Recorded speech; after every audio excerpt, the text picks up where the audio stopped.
So, start tayo right away. So, we have here problem number 1. The broken part of a circular plate is in the form of a segment whose width is 10 inches and has a height of 3 inches. And we need to find the original diameter of the plate.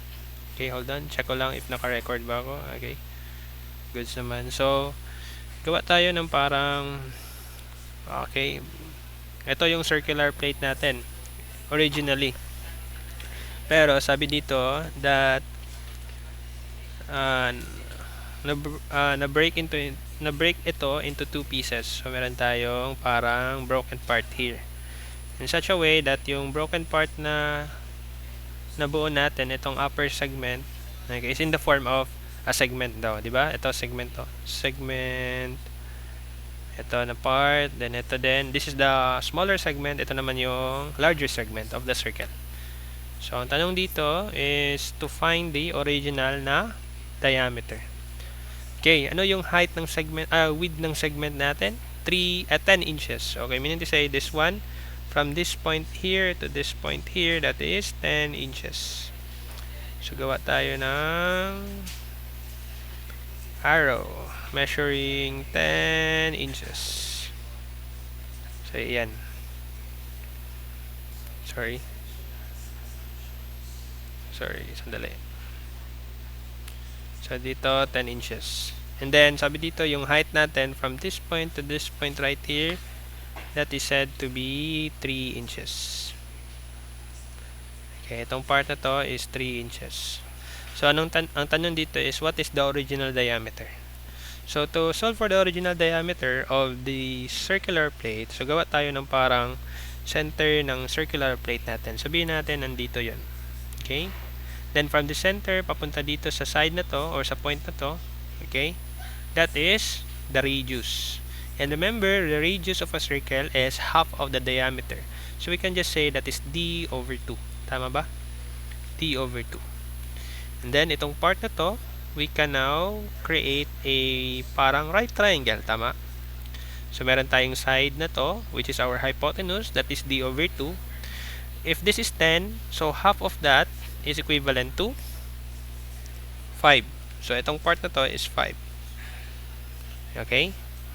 And then, itong part na to is what?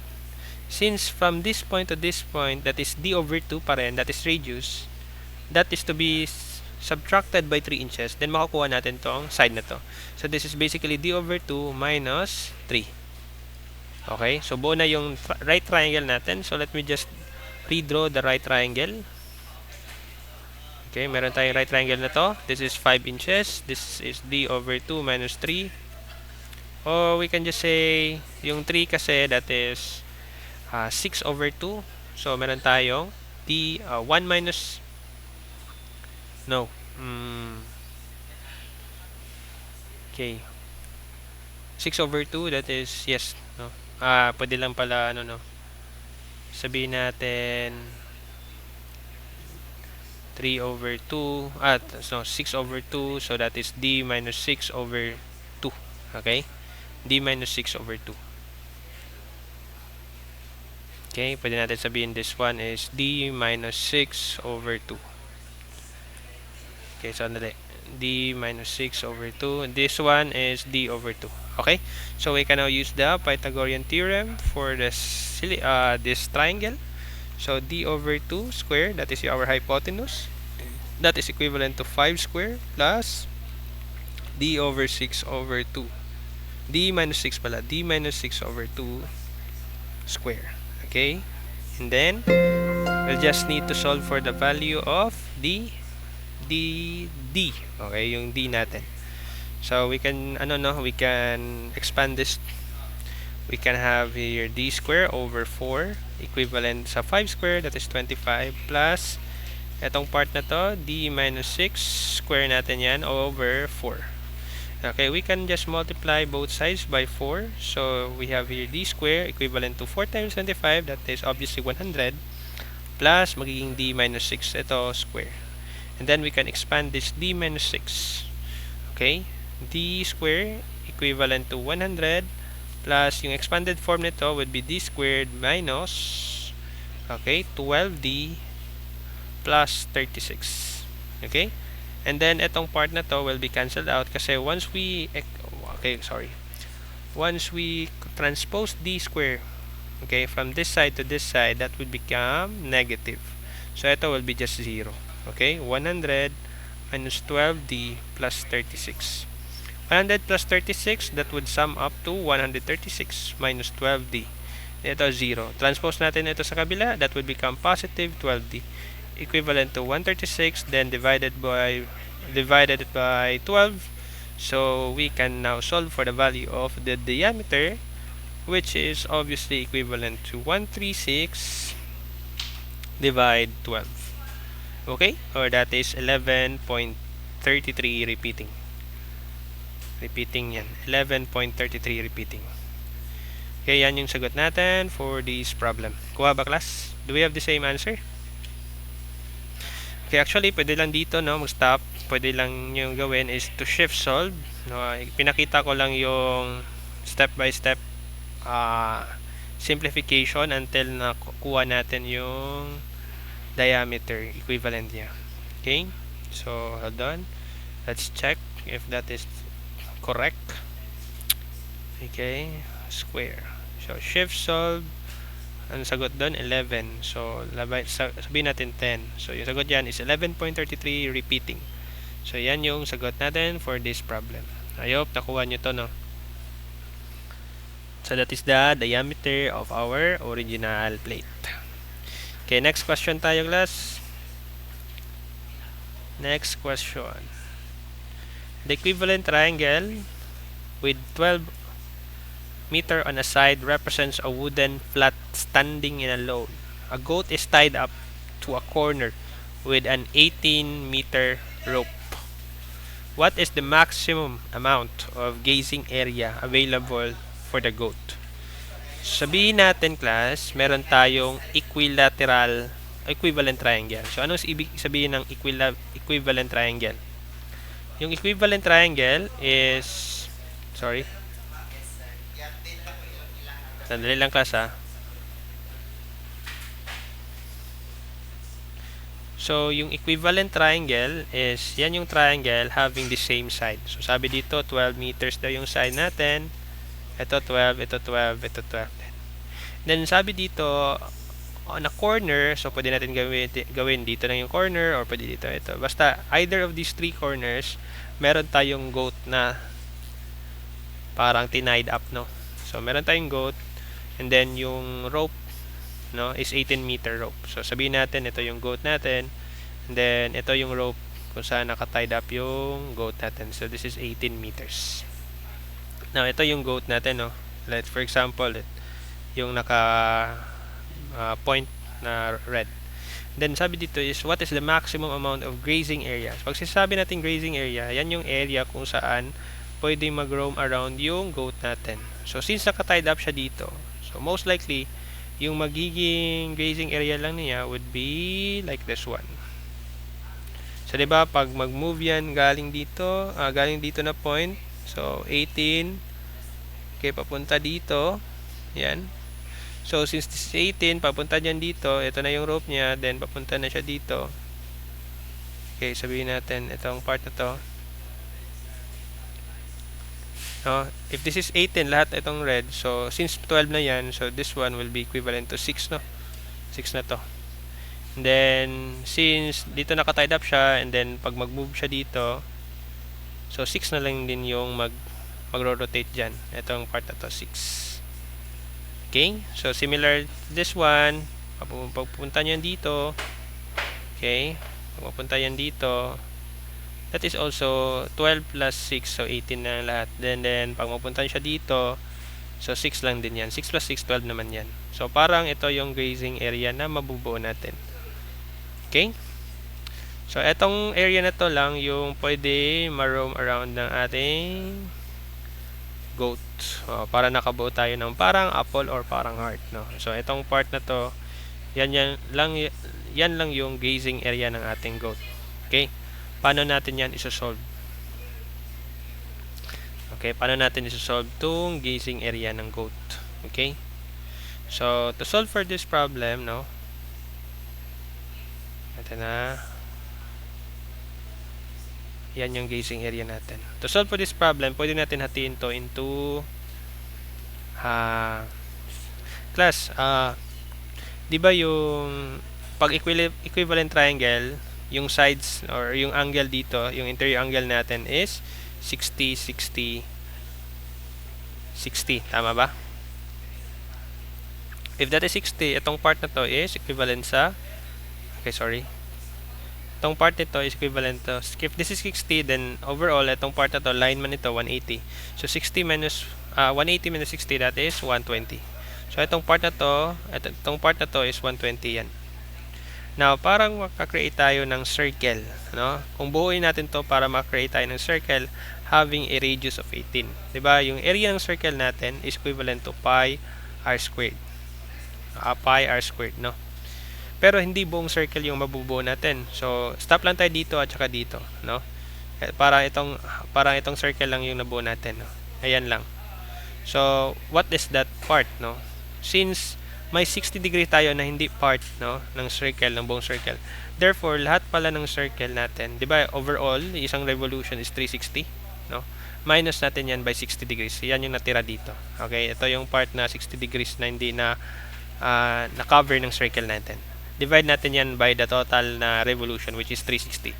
Or in other words, that is just 300 over 360. Yung fraction ng circle na kukunan natin ng area. 300 over 360 degrees.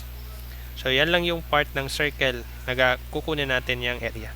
So, in other words, yung area ng circle nitong big circle pala, having a radius of 18, no, square, 18 squared, radius niyan 18, that is to be multiplied by 300 over 360. Ang makukuha nating area dito is equivalent to, so, pi, then 18 square, no? And then that is to be multiplied by 300 over 360. So, yung sagot dito would be 270 pi. 270 pi. Okay? Naka, ano yan, meter square. Okay? Hindi pa yan yung total area o grazing area natin. Kasi we need to consider this part also. And also this part. Class, they are just identical or similar. So, we need to say, yung para sa itong smaller circle natin, sabihin natin that is a sub 2. Okay, i-multiply natin yan by 2. Itong part na to, area na to, i-multiply natin yan by 2. Kasi dalawang identical areas yan. And then, di ba nakita nyo naman that is 120 yung area natin dyan. No? 120. Okay, in other words, yan lang yung area, ayan lang yung angle na na-cover nitong circle na to. So, yan yung gagamitin natin na angle para dito. So, in other words, that is twice of pi. Yung radius naman natin na gagamitin is no longer 18. But, since meron tayong parang circle na 6 yung radius, and then we'll just cover this part right here. So, that is yung radius natin would be 6 na. 6 square. And then, yung fractional part lang niya is 120 over 360. So, yan yung dalawang area. Ito at saka ito. So, yung area sub 2 will be equivalent to 2, then pi. Then, we have here 6 square. Then, 120 over 360. So, yung sagot dito is equivalent to 24 pi. 24 pi. So, yung total grazing area pala ng ating goat, no? Yung total grazing area ng ating goat will be equivalent to, okay, 270 pi plus 24 pi. That would sum up to 294 pi. Okay? So, in decimal, 200, okay, add natin by 270 pi. Again, that is 294. Or in decimal, that is 923. Or that is 923.63. 923.63 and naka meter square yan. In other words, ito yung magiging sagot natin for that specific problem. Okay? Yan yung sagot natin for this problem. Yan yung grazing area ng ating goat. Okay? Any questions regarding that problem, class?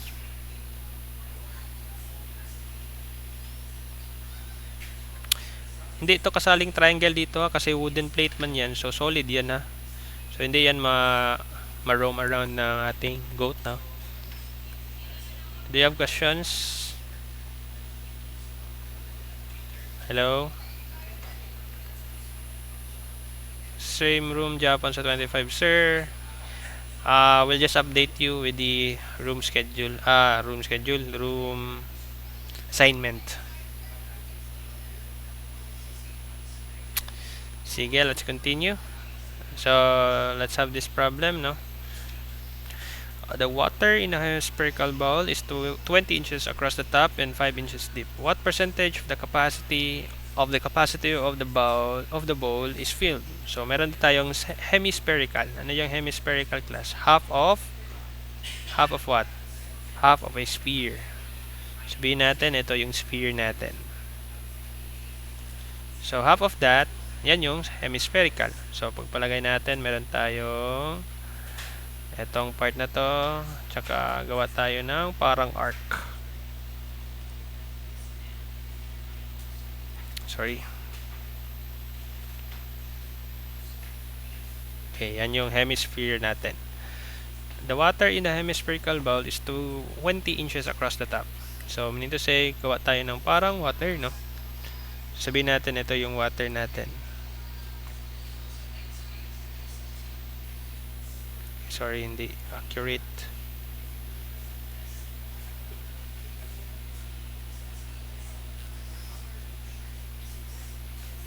So, sabihin natin yan yung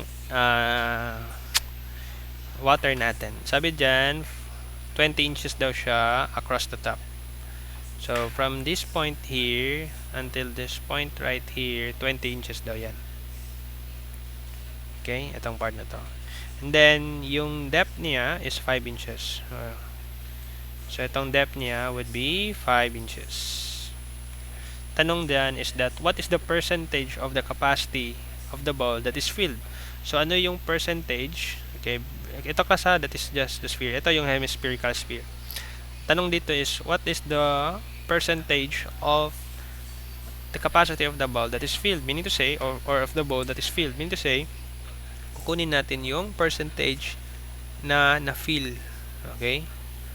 Na-filled. Meaning to say, the volume of water. Okay, the volume of water over the total volume ng ating bowl. Or in other words, that is the volume of the hemisphere. Okay. So, gagawin natin is to solve muna natin itong radius ng ating bowl. Okay, from this point right here, yan yung center ng ating hemisphere. Then, papunta dito. Okay. Diba, that is the radius ng ating bowl. Okay. From dito hanggang dito, that is the radius ng ating bowl pa rin, no? So, ano tong distance na to? Galing dito, papunta dito. So, if this is 5 inches, so we need to say this length here would be radius minus 5, no? So, makakreate tayo dito ng parang right triangle. So, kukunin muna natin yung radius ng ating hemispherical bowl. So, ito R, itong part na to. And ito would be R minus 5. And then, ano tong side na to, class? If this is 20, from this point to this point, 20. So, half of that is 10. So, from this, makakreate tayo ng right triangle. Then, we can simply solve for the value of R. Okay? So, hypotenuse natin yung R squared, equivalent sa R minus 5 square plus 10 square. Okay? So, R square, ito, further expand natin, would be R squared minus 10R plus 25 plus 10 squared, that is 100. So, itong R squared, makancel lang yan kasi once we transpose that, magiging negative na yan. So, 0 na yan. So, negative 10R plus 125. Itong negative 10R, transpose natin, magiging positive 10R yan. So, this one is 125. So, divide natin by 10. That would give us, yung radius pala natin is 12.5 inches. So, yan yung radius ng ating hemispherical bowl. Okay, so, nakuha na natin yung radius ng hemispherical bowl. So, therefore, we can now solve for the volume ng bowl. Okay, yung volume ng bowl or yung volume ng hemispherical. So, that is 1/2 of the volume ng yung sphere. 4/3 pi r cube. So, hemisphere, 1/2 ng volume ng sphere.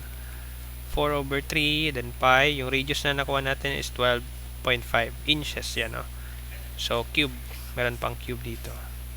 So, yung volume ng bowl pala natin, okay, yung bowl natin would be equivalent to 1/2 or 0.5 times 4/3 times pi times 12.5 raised to the power of 3. So, yung sagot dito would be 4,090.62. Okay, naka-inch cube yan, class, ha? So, yan yung volume ng bowl natin. Now, to solve for the volume ng water, ito yung volume ng water, so that is basically spherical segment. Remember nyo yung spherical segment, class? So, that is, ano yun? Remember nyo pa? Pi h square over 3, that is to be multiplied by 3r minus h. Na-remember nyo to, class? Pi h squared over 3, then 3r minus h. Tama ba to? Okay. Yan yung spherical segment natin, or that is the volume of water in our case. So, pi, then yung height natin is yung depth ng water natin, which is 5 inches. Okay, 5 square over 3. Yung r natin is nakuha natin, 12.5. Yun yung r ng ating hemispherical bowl, minus 5. So, yung makukuha natin dito is the volume of water. So, that is pi times 5 square all over 3. Then, that is to be multiplied by 3 times 12.5. Then, that is subtracted by 5. So, yung makukuha natin sagot dito is 850.85. 850.85 inch cube. So, yung volume field pala natin, itong percentage of volume, or the percentage of capacity of the bowl that is filled, okay, that is percent filled, is equivalent pala yan sa, okay, 850.85. That is the volume of the water all over 4,090.62. Yan yung volume ng ating bowl. So, yung sagot dyan, okay, naka-ano pa yan, ha? Naka-ratio pa yan, naka-decimal. Mo-multiply natin yan by 100%. So, 4090.62. Yung sagot dito is 0.208. So, yan yung ratio niya or decimal. Then, we'll multiply 100% to that. Then, that would give us, okay, that would give us percent filled would be equivalent to 20.8%. So, ang sagot pala dito is equivalent to 20.8%. May tanong ba dito, class? So, yan yung hemisphere, percentage of the capacity of the bowl that is filled with water. Okay? Sige. For our last problem of the day, okay, a bigger circle is inscribed in a square whose side is 10 inches. Find the radius of the smaller circle tangent to the bigger circle in the square. So, anong itsura nito? So, gawa tayo ng parang isang square, and then inside the square, meron tayong circle, a bigger circle na naka-inscribe. So, gawa tayo ng circle. Okay, itong part na to. So, ilagay natin yan dito sa ating square.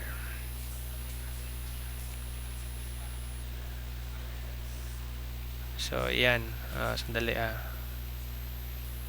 So, ito. Yan yung bigger circle natin that is inscribed in the square.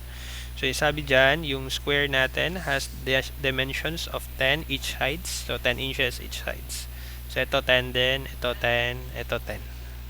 And then, meron tayong bigger circle. Then, sabi pa dito, meron pa tayong smaller circle that is tangent to both the bigger circle and the square. So, anong itsura niyan, no? So, gawa tayo ng smaller circle that is both tangent to this bigger circle and tangent also to this square. So, most likely, ito yung itsura niyan.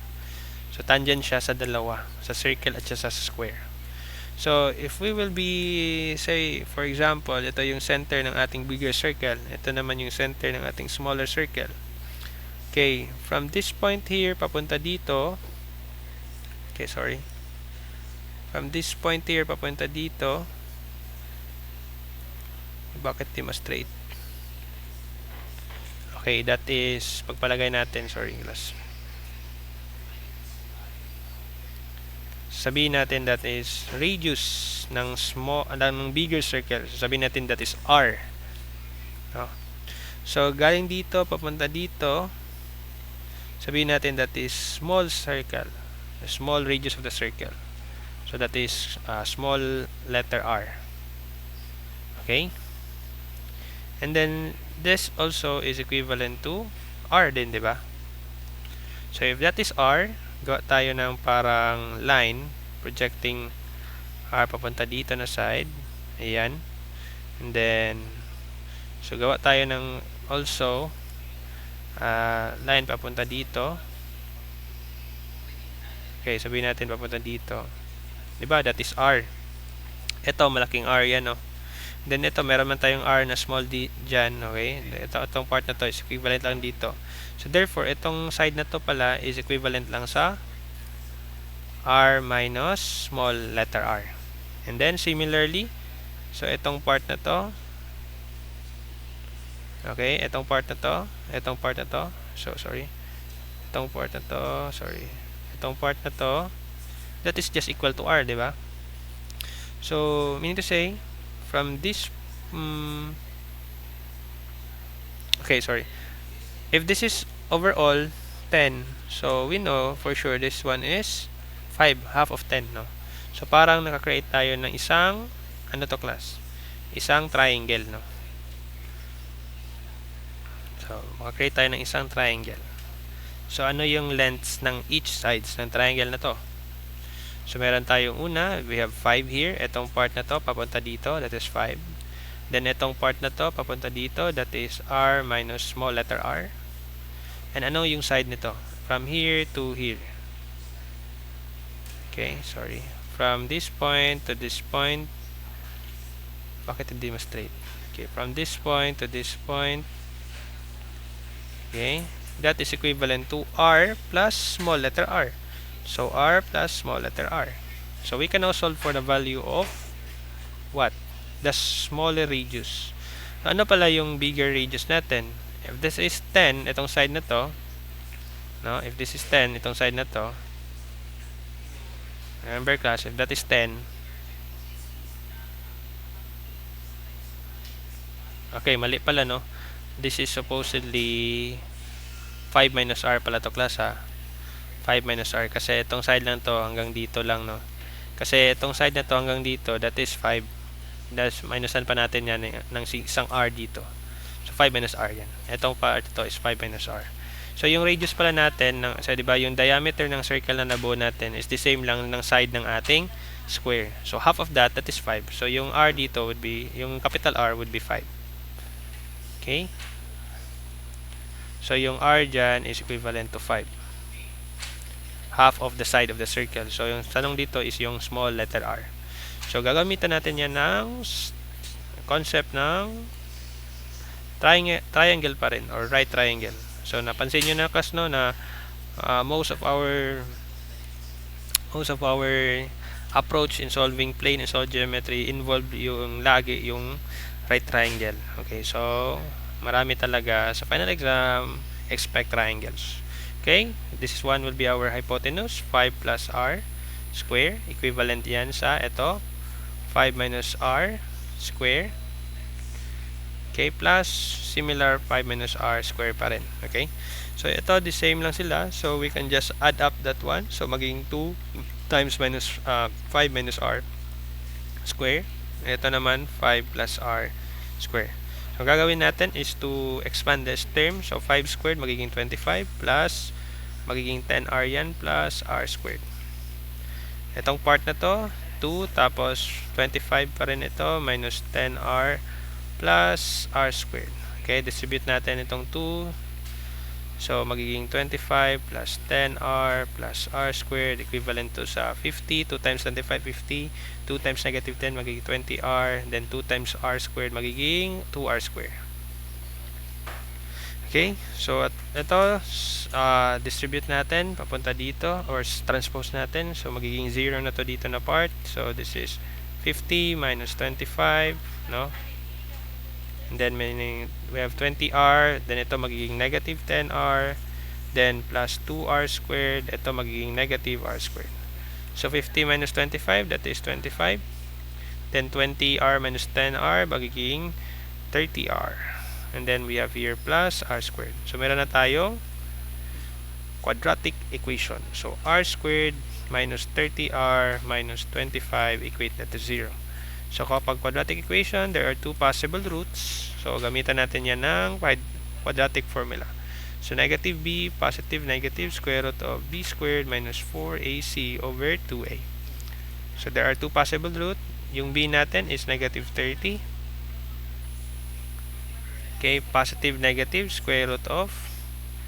Yung b natin, again, negative 30 square minus 4, then yung a natin is 1, yung c natin is negative 25 all over 2 times 1. So yung r natin would be equivalent to, so there are two possible roots for that, ha. So negative times negative 30, sabihin natin yung plus ang unahin natin. So we have here negative 30 square minus 4 times 1 times negative 25 all over 2. So, yung sagot dyan is equivalent sa 30.81. 30.81. Yan yung r sub 1, yung isang r natin. And yung isang r sub, yung r natin, sasabihin natin r sub 2. So, yung r sub 2 is makukuha natin if this one is negative. So, that is equivalent to negative, I think may mali. Sandali lang kasi. Sumobra yung r natin, no? So, that is wrong. Sandali. Meron tayong namali dito. So, sandali lang klase. 25 plus 10r plus r squared. Ito naman 2. 25 minus 10r plus r squared. 2 times 25, that is 50. 2 times 10, 20. Tama naman, no? 2r squared. 50 minus 25, that is 25.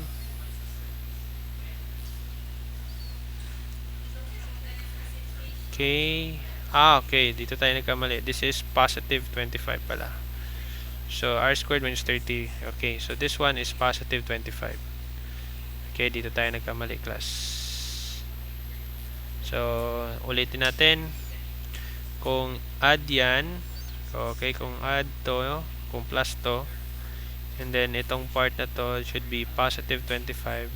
Kasi kung titingnan nyo, yung R1 natin is sumobra sa 5, no? So, mas malaki pa yung small letter r. So, mali yan. So, yung sagot pala dito is 29.13. Malaki din. So, mean to say, we can just say that this is not the possible value. Okay? Pero, kapag itry natin naman negative, so, that is the possible value kung positive, no? Kung negative naman, dapat smaller than 5. So, that is 0.857. So, ito yung mas acceptable na value. So, 0.858 na lang. So, naka-inches yun. Tama ba? So, naka-inches. So, itong 29.14, hindi yan yung tamang sagot, ha? Kasi, kapag yun yan gagamitin natin, no? Mali na yan kasi yung r natin dito is 5 inches lang. Tapos, kung gagamitin natin to, sumobra pa siya sa 5 inches, which is the expected value should be smaller than 5. So, ang value na smaller than 5 is ito lang, 0.858. So, ito yung magiging sagot natin for that problem. Okay.